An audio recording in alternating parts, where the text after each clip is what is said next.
Bismillahirrahmanirrahim. Janganlah engkau wahai Muhammad menggerakkan lidahmu untuk membaca Al-Quran karena hendak cepat-cepat menguasainya. Sesungguhnya kami yang akan mengumpulkannya di dadamu dan akan membacakannya. Apabila kami telah menyelesaikan membacanya, maka itu ikutilah bacaan itu. Kemudian sesungguhnya kami yang akan menjelaskan.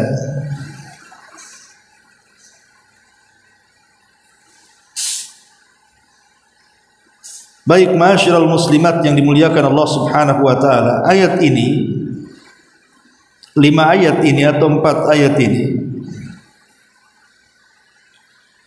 tentu ada asbab nuzulnya.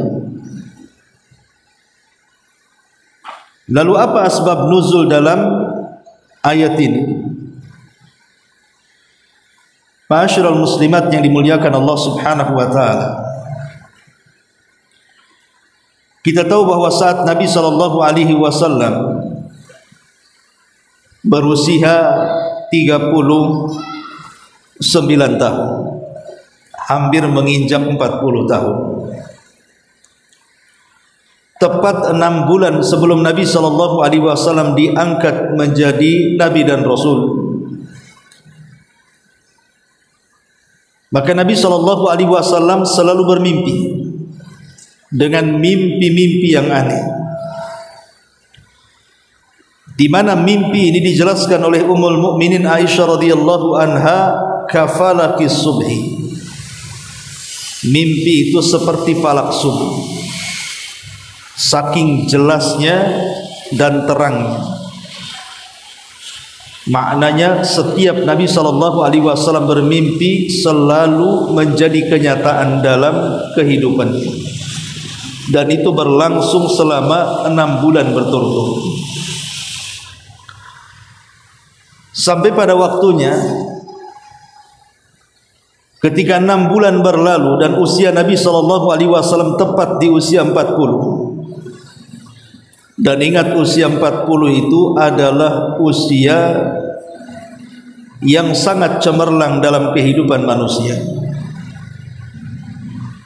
Karena usia ini adalah usia dewasa, di mana seseorang sudah bisa menahan emosi dan bisa untuk melahirkan ide-ide bagus.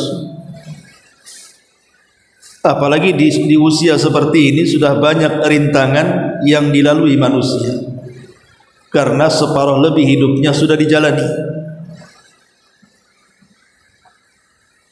Lah Nabi sallallahu alaihi wasallam di usia 40 tahun inilah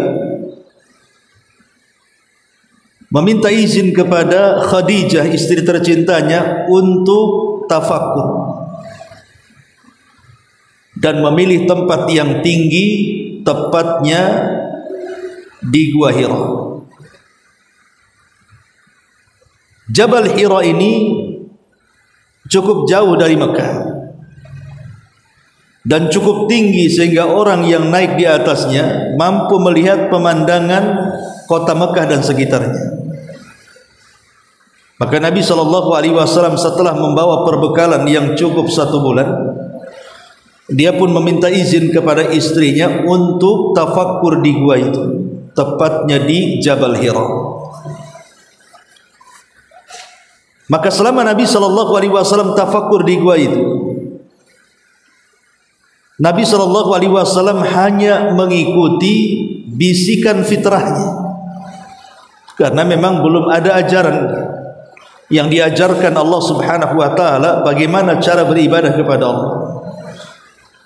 Dan fitrah Nabi sallallahu alaihi wasallam mengikuti syariat Ibrahim, tidak suka melakukan kesyirikan, kemungkaran dan kemaksiatan. Ada yang mengatakan di tanggal 17 Ramadan, karena saat Rasulullah SAW tafakur di Gua Hira itu kan di bulan Ramadan. Sehingga ada yang mengatakan di tanggal 17 Ramadan, ada juga yang mengatakan di tanggal-tanggal ganjil di 10 akhir Ramadan, dan itu pendapat yang kuat. Tepat sebelum waktu subuh, Nabi SAW didatangi manusia yang sangat tampan sekali dengan pakaian putih bersih. Tiba-tiba masuk ke dalam gua menemui Nabi SAW. Rupanya orang tersebut adalah utusan Allah, Jibril alaihi salatu wassalam, yang merubah dirinya seperti manusia untuk tidak menakuti Nabi. Maka tiba-tiba kemudian masuk ke dalam gua dan berjumpa dengan Nabi SAW seolah-olah sudah akrab. Dia pun mengucapkan salam, Rasul menjawabnya. Kemudian tiba-tiba merangkul dengan sangat erat dan membisikkan sesuatu di telinganya. Apa bisikannya? Iqra ya Muhammad, baca wahai Muhammad. Kita tahu bahwa Nabi SAW tidak bisa baca dan tidak bisa menulis. Kenapa Nabi SAW tidak bisa membaca dan tidak bisa menulis? Tentu ada alasannya. Allah bisa saja membuat Rasul membaca dan menulis. Tetapi kalau seandainya Nabi SAW bisa membaca dan menulis, apakah tidak dicurigai Al-Quran yang sampai kepada kita itu adalah tulisan Muhammad yang disadur dari kitab-kitab sebelumnya?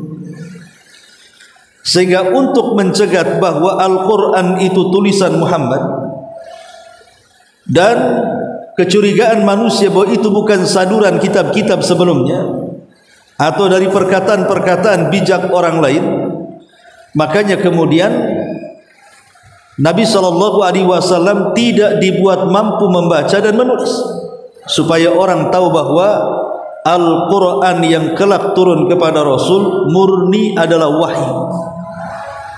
Wahyu yang diwahyukan Allah kepada Nabi SAW lewat malaikat Jibril. Lah ketika Nabi SAW dibisikkan oleh malaikat Jibril, Iqra ya Muhammad, baca wahai Muhammad, Nabi tidak bisa baca, nulis pun tak bisa. Makanya yang dipahami dari perintah Jibril Iqra itu disuruh baca. Karena Rasul tidak bisa membaca, maka Rasul menjawab dengan mengatakan ma ana biqari, aku tidak bisa baca, kata Nabi. Maka Jibril pun semakin erat memeluk Rasul dan semakin keras membisikkan di telinga Rasul dan mengatakan Iqra ya Muhammad.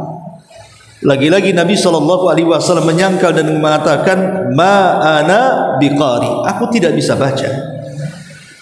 Karena yang disangka adalah Jibril menyuruh Rasul membaca sesuatu. Maka tiba-tiba kemudian Jibril makin erat memeluk sampai Nabi ketakutan. Sampai kemudian keringatnya mulai menetes dari dahinya. Dan ucapan Jibril semakin keras dan mengatakan Iqra ya Muhammad. Lagi-lagi Rasul mengatakan ma ana biqari, aku tak bisa baca. Dari sini Jibril kemudian mulai membacakan ayat dan surat pertama yang turun kepada Nabi SAW, suratul Alaq 1 sampai 5. Iqra bismi rabbikal ladzi khalaq, khalaqal insana min 'alaq, Iqra wa rabbukal akram alladzi 'allama bil qalam 'allamal insana ma lam ya'lam. Maka setelah turunnya ayat ini, resmilah Nabi SAW didaulat menjadi seorang nabi. Makanya istilah para ulama sejarah itu nubbi'a bil alaqi wa ursila bil mudaththir. Nabi diangkat menjadi nabi dengan surah Al-Alaq, dan dia diangkat menjadi rasul dengan turunnya surah Al-Mudaththir. Lah ketika itu Nabi SAW dia ingin mengikuti ucapan Jibril supaya ucapannya jangan sampai lupa. Jadi setiap Jibril membaca satu ayat, Rasul pun mengikutinya dengan cepat. Maka dari sini Allah Subhanahu wa taala kemudian turunkan ayat la tuharrik bihi lisanaka lita'jala. Janganlah engkau Muhammad menggerakkan lidah untuk membaca Al-Quran karena hendak cepat-cepat menghafal dan menguasainya. Seolah-olah Allah katakan dengarkan saja, tidak usah kau ikut-ikut. Kenapa demikian? Karena Allah menjamin bahwa apa yang diwahyukan Nabi SAW langsung ditanamkan dalam hatinya, artinya langsung hafal. Tidak perlu kayak kita menghafal satu ayat diulang-ulang sampai 100 kali. Kadang-kadang ayat 100 kali hafal, besok pindah ayat, yang kemarin lupa, yang sekarang ingat. Bukan nambah hafalan, ganti hafalan. Jadi Nabi SAW dilarang oleh Allah, tidak usah ikut-ikut, dengarkan saja kalau Jibril menyampaikan wahyu. Nanti wahyu itu akan ditanamkan langsung ke dada Rasul, artinya Rasul langsung hafal. Makanya Allah mengatakan inna alaina jam'ahu wa qur'ana, sesungguhnya kami yang akan mengumpulkan Quran itu di dadamu dan kami yang akan membacakannya. Kemudian Allah Subhanahu wa taala mengatakan fa idza qara'nahu fattabi' Qur'an, apabila kami telah selesai membacakannya baru engkau boleh membacanya.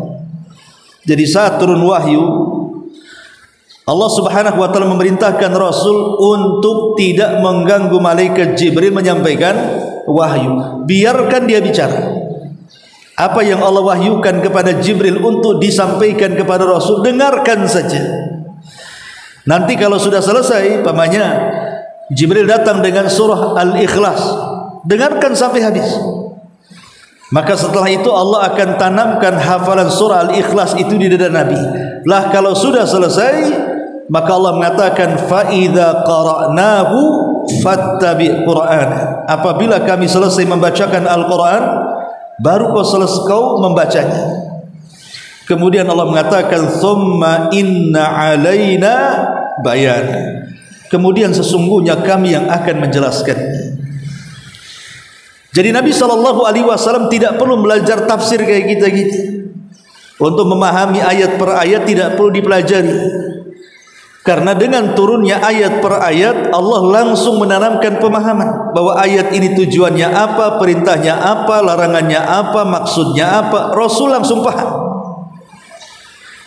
Begitulah mukjizat yang Allah Subhanahu wa taala turunkan kepada Rasul berupa Al-Qur'anul Karim. Allah letakkan langsung mampu menghafal, langsung mampu membaca, dan langsung faham apa isinya.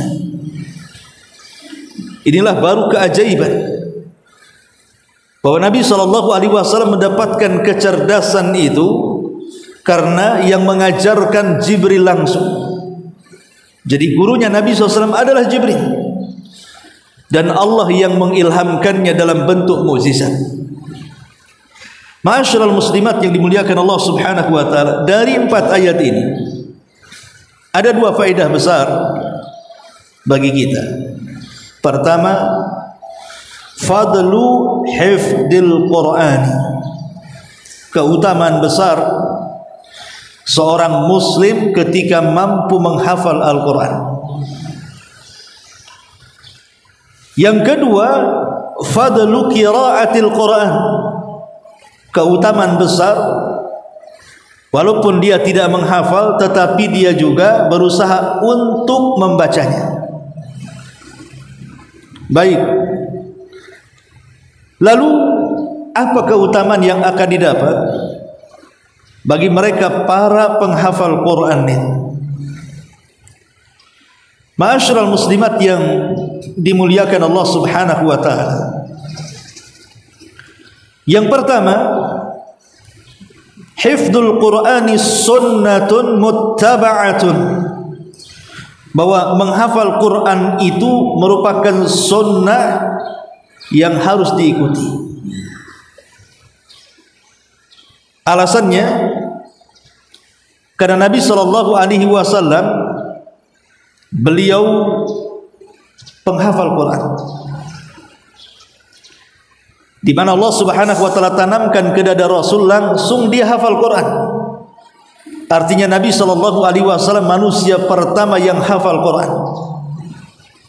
Bahkan boleh dikata Quran yang berjalan.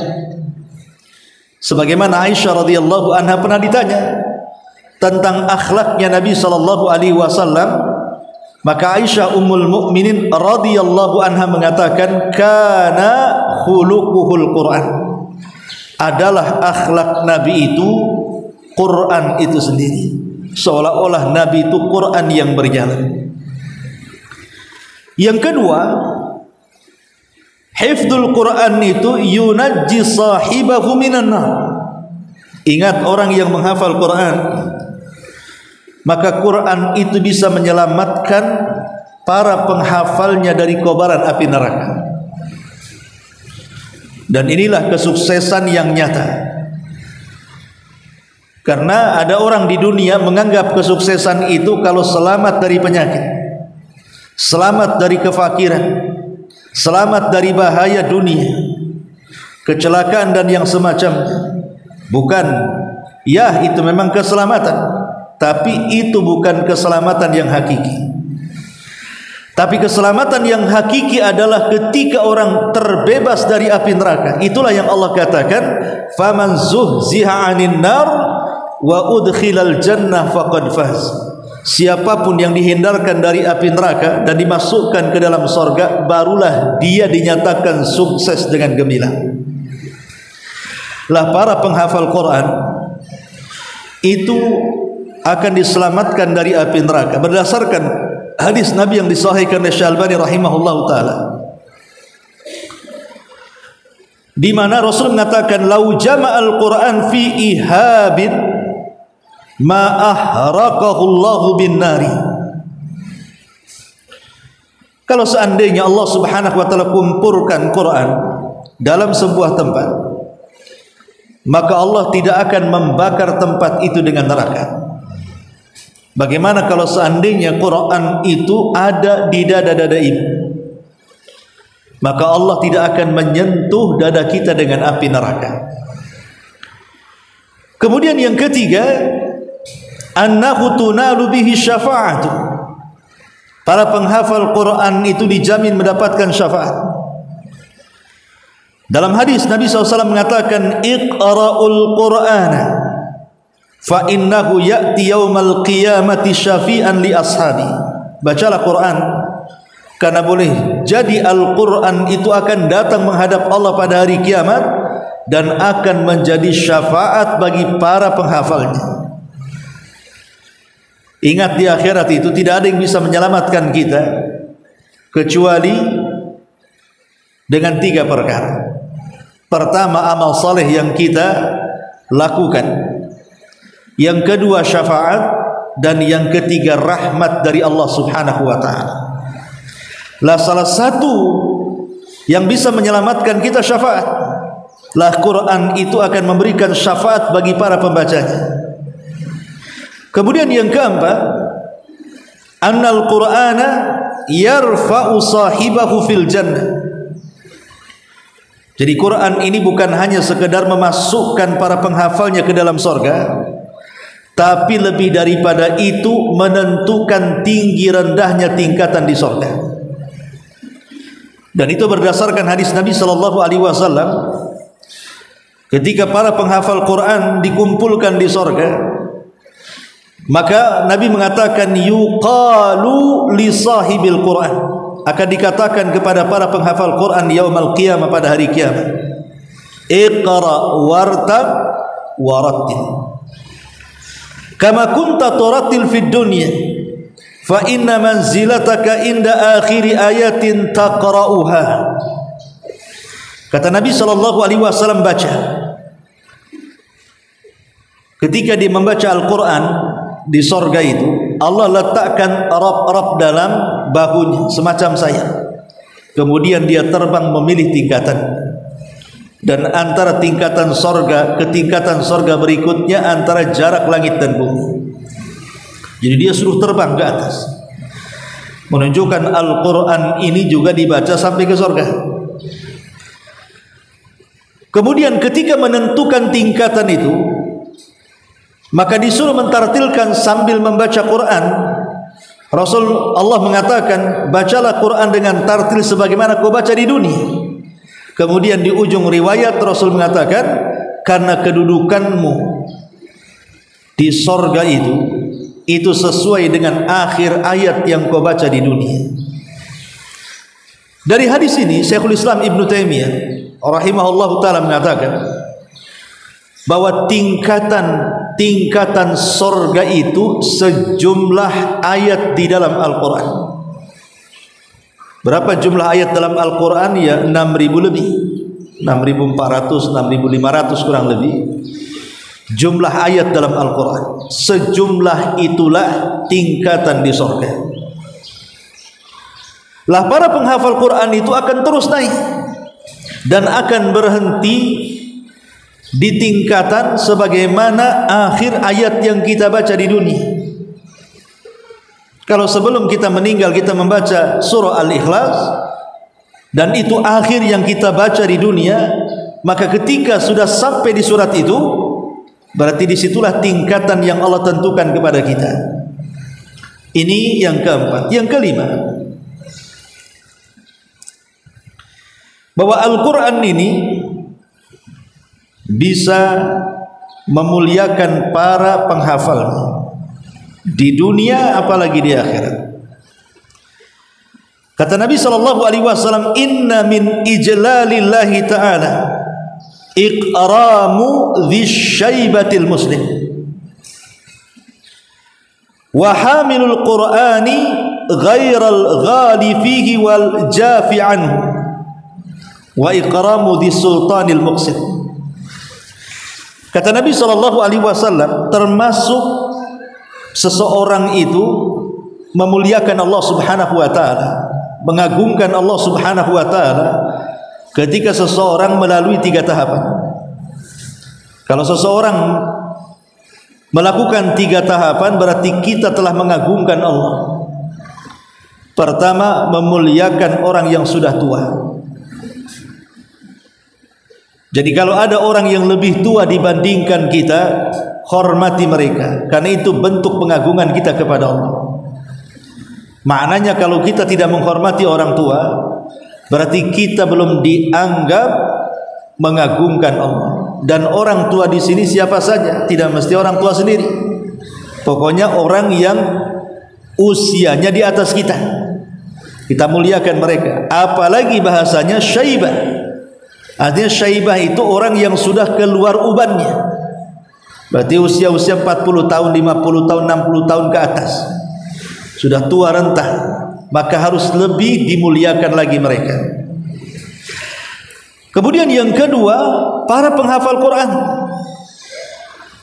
yang ketika dia para pembawa Quran atau penghafal Quran, pembaca Quran, selama dia tidak ekstrim di dalam membaca dan juga memahaminya ataupun tidak meremehkan. Dan yang ketiga, memuliakan para pemimpin-pemimpin yang adil. Inilah 3 perkara yang menunjukkan bahwa kita telah mengagungkan Allah. Kita hormati orang yang sudah tua, kita menghormati para penghafal Quran, dan kita menghormati para pemimpin yang adil. Dari sini kita tahu bahwa bagaimana Nabi SAW memuliakan orang yang telah memuliakan Allah Subhanahu wa ta'ala. Salah satunya adalah memuliakan para pembawa Quran. Kemudian yang keenam, anna hifdzal Qur'ani sababur rif'ati fid dunya wal akhirah. Bahwa para penghafal Quran itu akan menjadi sebab terangkatnya nama dia di dunia ataupun di akhirat. Nabi SAW mengatakan, innallaha yarfa'u bihadzal kitaba aqwaman wa yada'u bihil akharin, rawahu Muslim. Sesungguhnya Allah Subhanahu wa ta'ala akan mengangkat dengan Quran ini beberapa kaum, tapi boleh jadi dengan Quran ini Allah rendahkan kaum yang lain. Hadis ini ada kisah yang menarik. Di zaman Umar bin Khattab radhiyallahu an, ada gubernur Mekah yang bertandang ke kota Madinah berjumpa dengan Umar bin Khattab radhiyallahu an. Saat berjumpa dengan Umar, maka Umar bertanya kepada gubernur Mekah ini, kau tidak salah namanya Haris, dan mengatakan, kenapa kau tinggalkan kota Mekah? Seorang pemimpin tidak boleh meninggalkan daerahnya kecuali darurat. Maka sang gubernur mengatakan, tenang wahai Amirul Mukminin, sudah kuserahkan kepada wakilku di sana. Maka Umar mengatakan, aku enggak pernah dengar kau punya wakil. Siapa wakil? Maka dia mengatakan, namanya Abdurrahman ibnu Abza. Umar makin heran karena memang tidak kenal sama sekali. Padahal wakil gubernur harusnya kan kenal. Jadi Umar mengatakan, siapa Abdurrahman ibn Abza? Aku baru dengar. Maka sang gubernur mengatakan, iya mungkin kau baru dengar, tapi ingat Abdurrahman ibn Abza dulunya memang budak. Aku merdekakan, dan setelah aku merdekakan dan menjadi orang merdeka, aku jadikan dia wakilku di sana. Maka Umar mengatakan, apa tidak ada orang merdeka? Kenapa mesti mengambil wakil dari mantan budak? Karena bagaimanapun di zaman itu kan perbudakan masih aib kan gitu, rendah statusnya. Makanya Umar bertanya seperti itu. Maka sang gubernur mengatakan, wahai Amirul Mukminin, jangan kau lihat statusnya. Memang dulu dia budak yang dimerdekakan, tapi ingat Ibnu Abza ini alimun bi kitabillah wa alimun bi faraidillah wa idza hakama bi adli. Ibnu Abza ini wahai Amirul Mukminin, dia paling pakar di antara kami tentang Quran. Jadi penduduk Mekah ini, dialah yang paling pakar hari ini tentang Quran. Dan dia juga alim tentang ilmu waris. Dan kalau dia berhukum, mestilah berhukum dengan keadilan. Ya, karena dia menguasai Quran. Siapapun yang menguasai Quran pasti akan berhukum dengan keadilan. Ketika melihat alasan sang gubernur, disinilah Umar bin Khattab radhiyallahu an tiba-tiba takbir dan mengatakan, Allahu Akbar. Laqad sadaqa Rasulullah sallallahu alaihi wasallam, sungguh benar ucapan Nabi gitu. Kemudian Umar membaca hadis ini, innallaha yarfa'u bihadzal kitaba aqwaman wa yadha'a bihil akharin. Sungguh Allah telah mengangkat beberapa kaum dengan Quran. Seperti Ibnu Abza, dia seorang budak yang dimerdekakan, tidak punya status, kekayaan, nasab dan yang semacamnya, tapi Allah angkat derajatnya menjadi gubernur. Disebabkan apa? Kepakaran dia dalam Quran. Ini di dunia. Tapi ingat, Quran juga bisa merendahkan orang. Kalau seandainya orang ini membaca dan menginjak-injak Al-Quran. Ini yang ke-6. Yang ke-7, taqdimul hafidh li imami salati ala ghairi. Kalau manusia berkumpul di masjid, maka yang berhak menjadi imam itu tidak sembarang. Harus orang yang paling mulia dari orang-orang yang kumpul di masjid itu. Dan tidak ada yang lebih mulia saat manusia di masjid melebihi para penghafal Quran. Makanya merekalah yang layak untuk menjadi imam. Walaupun mungkin di antara manusia yang kumpul di masjid ini dia seorang pejabat, mungkin pejabat tingkat tinggi dalam negara, sekelas menteri, bahkan presiden sekalipun. Kalau di tengah-tengah mereka ada yang melebihi hafalan Qurannya, bacaan Qurannya, keindahan Qurannya, walaupun rakyat jelata, walaupun mungkin tidak punya nasab sekalipun, maka merekalah yang berhak untuk menjadi pemimpin dalam masjid. Dari sini Nabi SAW mengatakan, ya ummul qauma aqra'uhum li kitabillah. Kata Nabi SAW, hendaklah yang memimpin sebuah kaum dalam salat itu manusia-manusia yang paling aqra' dengan Quran. Maksudnya yang paling mampu menguasai Quran. baik di bidang bacaan, di bidang hafalan, di bidang pemahaman. Kalau memang mumpuni semuanya, maka dia berhak menjadi pemimpin dalam masjid, mengalahkan para pejabat dan yang lain. Dan ini menunjukkan bagaimana Allah mengangkat derajat para pemegang Quran itu. Kemudian yang nomor 7, ilhaqu manzilatihi bi ahlil khairi. Para pembawa Quran, penghafal Quran, maka mereka akan disejajarkan dengan makhluk yang sangat dimuliakan Allah. Siapa makhluk yang sangat dimuliakan? Para malaikat. Mereka adalah makhluk yang sangat dimuliakan karena mereka adalah makhluk yang tidak pernah bermaksiat, yang senantiasa melakukan ketaatan kepada Allah Subhanahu wa taala. Wa yaf'aluna ma yu'marun. Mereka melakukan apapun yang Allah perintahkan.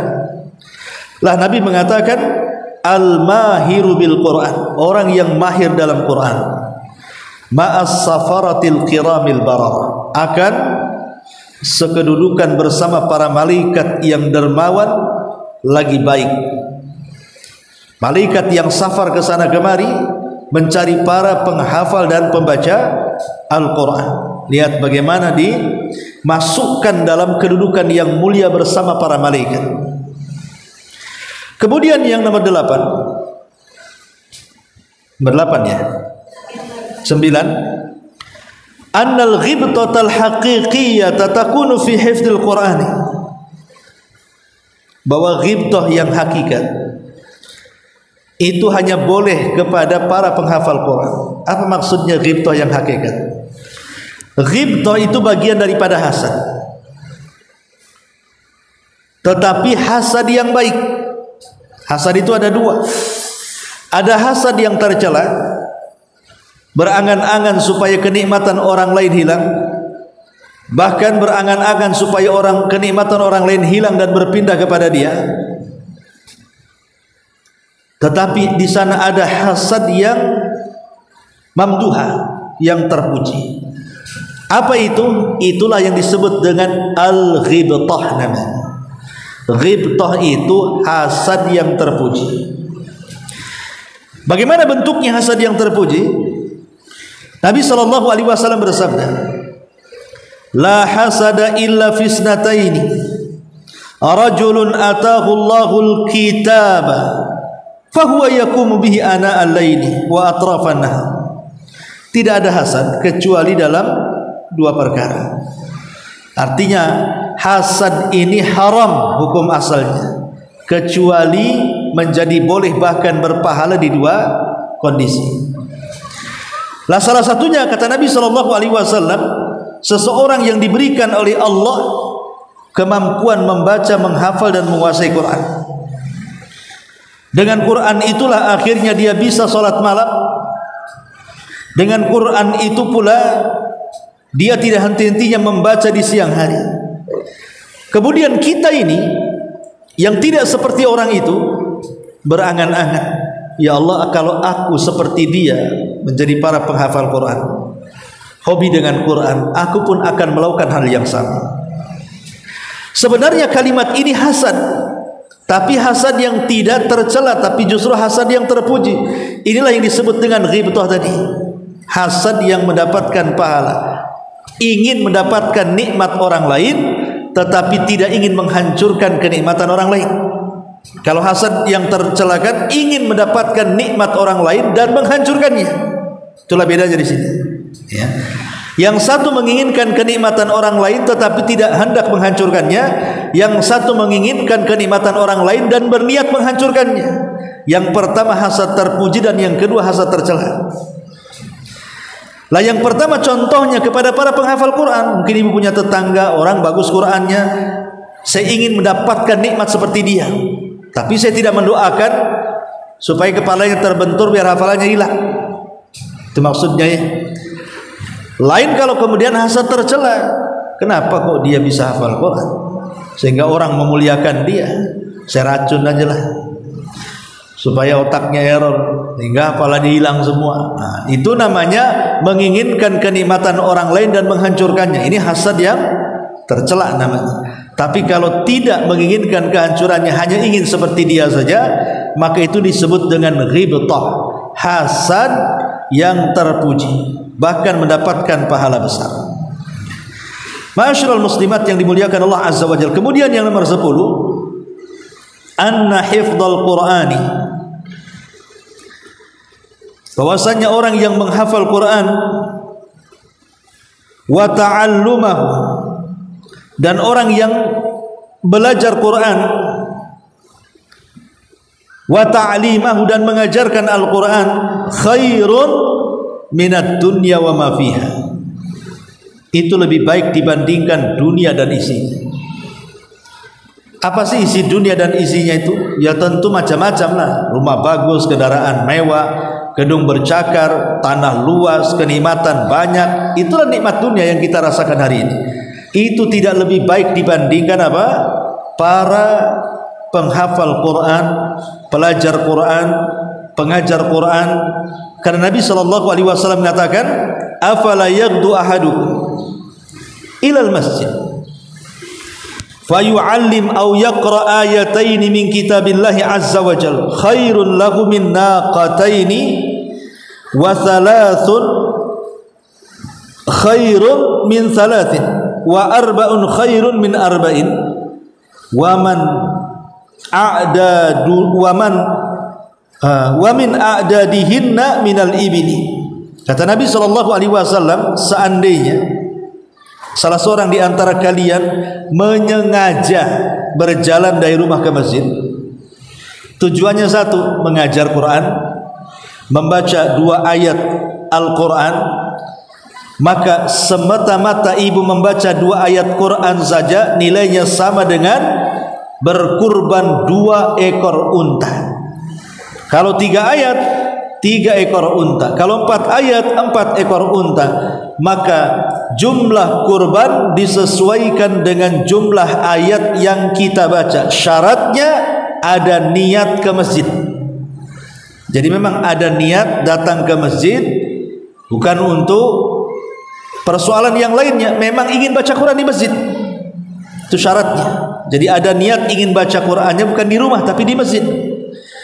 Maka hitungan ayat per ayatnya itu sama, 1 ayat sama dengan seekor unta. Semakin banyak ayat yang dibaca, semakin banyak unta yang kita kurbankan. Ini di antara 10 manfaat kenapa para penghafal Quran itu demikian luar biasanya. Ma'asyiral muslimat yang dimuliakan Allah Azza wa Jalla, ini yang pertama. Kemudian yang kedua, bicara tentang orang-orang yang membaca Quran.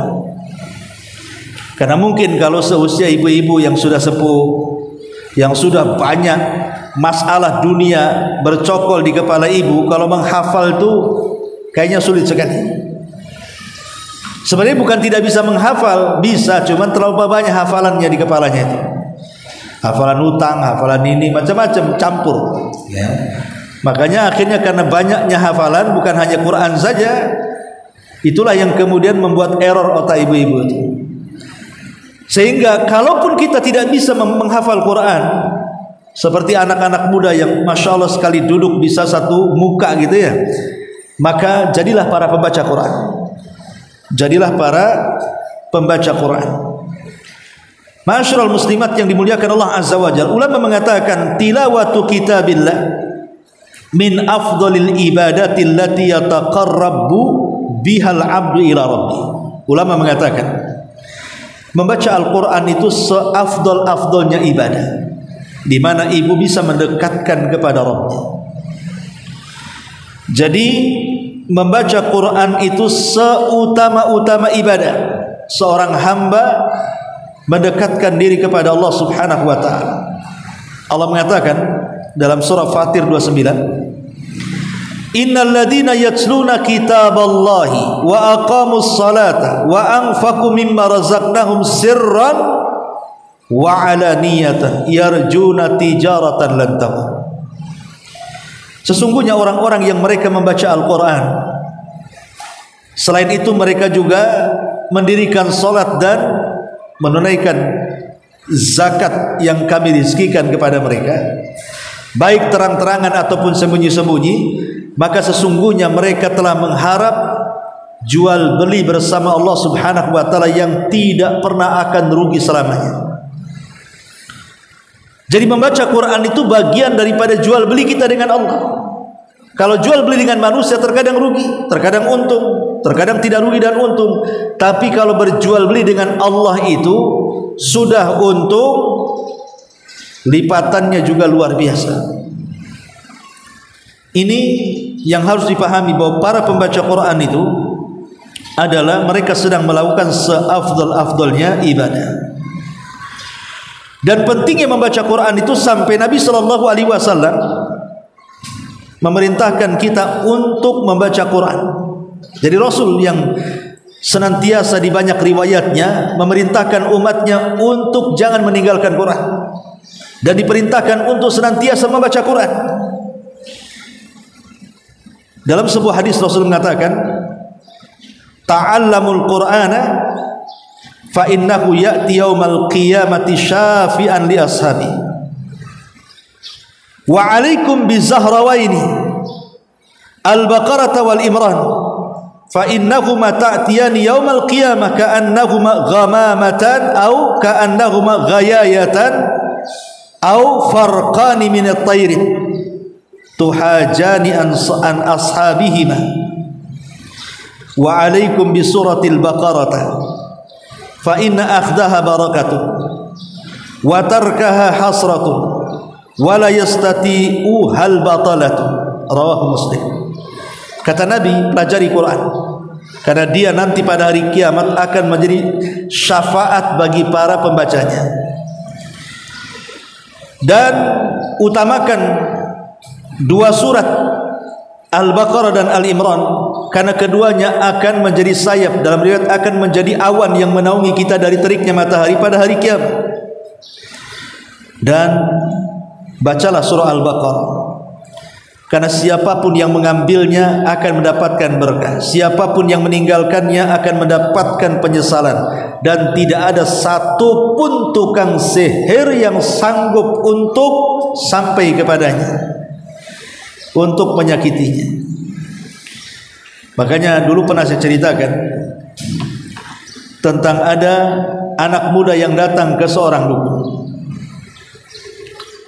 Dukun ini sudah yakin akan menyihir seorang wanita yang dimaksud anak muda itu dengan bayaran tinggi. Tapi setelah praktek sihir itu dilakukan dengan berbagai macam ritual dan jampi-jampinya, tetap saja kondisi wanita yang hendak disihir itu tidak tersentuh sihirnya. Sehingga dukun ini angkat tangan dan mengatakan, aku tidak bisa menyihir wanita yang kau maksud itu. Sebaiknya kau rekomendasikan datanglah ke guruku, katanya. Naiklah dukunnya ke peringkat berikutnya. Datang kepada gurunya, dukun juga lebih sakti daripada muridnya. Kemudian dia pun mengatakan kepada anak muda ini, kalau engkau ingin menyihir si fulana, maka bayarannya jauh lebih besar dibandingkan murid. Maka anak muda ini mengatakan, tidak apa-apa, yang penting kau sihir dia. Akhirnya setelah mengadakan ritual dan jampi-jampi, tidak juga terkena sihir. Akhirnya dukun ini malu dan mengatakan, aku tidak bisa menyihir wanita ini, tapi aku punya teman, kata, jauh lebih sakti. Aku punya tuan guru yang jauh lebih sakti, yang sudah mungkin tingkatannya sudah melebihi dia. Maka datang ke dukun yang dimaksud, kemudian siap membayar dengan jumlah yang mau dukun tadi, dengan syarat dukun tadi menyihir wanita itu. Setelah kemudian melakukan ritual, mantra, baca ini dan lain sebagainya, tidak mempan juga sihir itu. Wanita ini tidak bisa disihir. Akhirnya kemudian dukun yang paling sakti ini mengaku dan mengatakan, aku kembalikan bayaran. Mau tidak aku beritahu rahasianya, kenapa orang yang kau maksud akan kusihir tidak mempan dengan sihirku dan sihir-sihir yang sebelumnya? Karena ada informasi datang kepadaku, tentu lewat jinnya kan gitu ya, bahwa wanita yang kau maksud yang akan kusihir itu setiap hari membaca surah Al-Baqarah. Bagaimana aku akan mampu menyihirnya? Sebenarnya walaupun kisah ini ya mungkin tidak nyata lah, Tapi saya yakin kisah ini nyata karena salah seorang syekh yang terpercaya menceritakan kisah ini. Anggaplah kisah ini tidak nyata, maka kita tetap yakin sabda Nabi sallallahu alaihi wasallam, wa alaikum bi suratil Baqarah. Peganglah surah Al-Baqarah, baca terus. Kenapa? Karena ada 3 keutamaan. Fa inna akhdaha barakah. Orang yang suka membaca maka rumahnya dipenuhi berkah. Yang kedua, orang yang suka membaca Al-Baqarah tidak akan ada kerugian dan penyesalan. Kemudian yang ketiga, tidak ada kejahatan sihir yang akan menyentuhnya. Dari sini kita tahu bahwa membaca saja bisa menghindarkan kita dari mara bahaya. Ya. Kemudian juga kita tahu bahwa orang-orang yang suka membaca Al-Quran, maka mereka adalah orang-orang yang tidak akan masuk pada ayat Nabi sallallahu alaihi wasallam, ya qaumi inna qaumi ittakhidu hadzal qur'ana mahjura. Ya rabbi inna qaumi ittakhidu hadzal qur'ana mahjura. Ya Rabb, sesungguhnya ada di antara umatku, kata Nabi. Kapan ini diucapkan? Kelak pada hari kiamat. Nabi mengeluhkan kepada Allah tentang umatnya dan mengatakan, ya Rabb, sesungguhnya kaumku, kata Nabi, ketika di dunia banyak di antara mereka yang menghajar Al-Quran, maksudnya meninggalkan Quran. Lah salah satunya menghajar Al-Quran, meninggalkan Quran adalah dengan tidak membacanya. Jadi orang yang suka membaca Al-Quran, maka dia tidak akan terkena sebagai orang-orang yang menghajar Al-Quran.